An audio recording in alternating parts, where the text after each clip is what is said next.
The first chapter of Jnana Yoga by Swami Vivekananda is The Necessity of Religion. This lecture was delivered in London.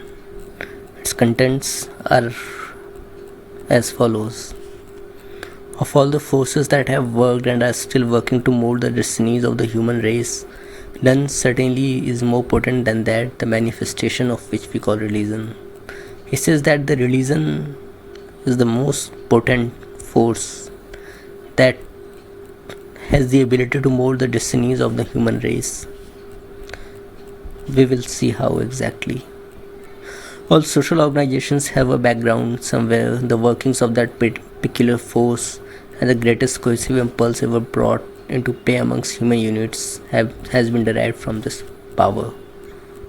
From religion, we have found that cohesive force, that binding and that impulsive force that has united human beings, if we see them as units in physics terminology, and see a cohesive force and impulsive force that binds them together, that is the religion.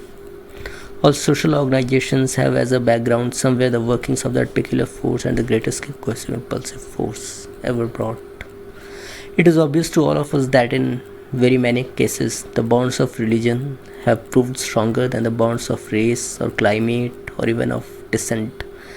As you must have seen in many countries, you find that despite the race, despite having different races, if you see inter-countries among many countries, even when they have different races, their climate is different. In one country you may find the cold climate, in another quite hot, or even of descent, that is their ancestors, how their DNA has been.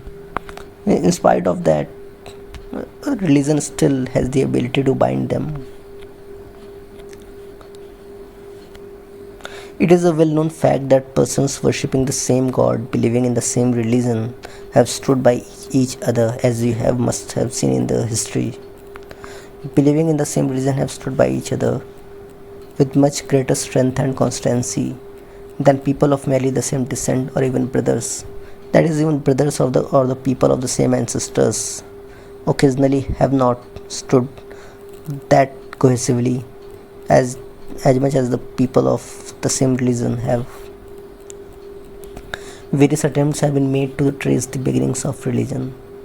People have been curious about knowing the origin of religion into the world, its conception, its arrival into the world, into the human mind.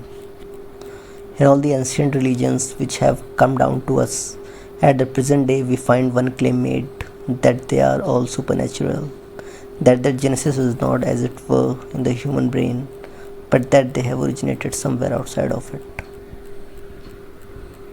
That is, of all the ancient religions that we have, people usually make one claim that they are all supernatural, that they are not natural and have been grasped through some supernatural experiences, that their genesis is not in the human brain, and that they have originated somewhere outside of the human brain. Two theories that have gained some acceptance amongst modern scholars. There are two theories. One is the spirit theory of religion, the other, the evolution of the idea of the infinite. One party maintains that ancestor worship is the beginning of religious ideas. The other, that religion originates in the personification of the powers of nature.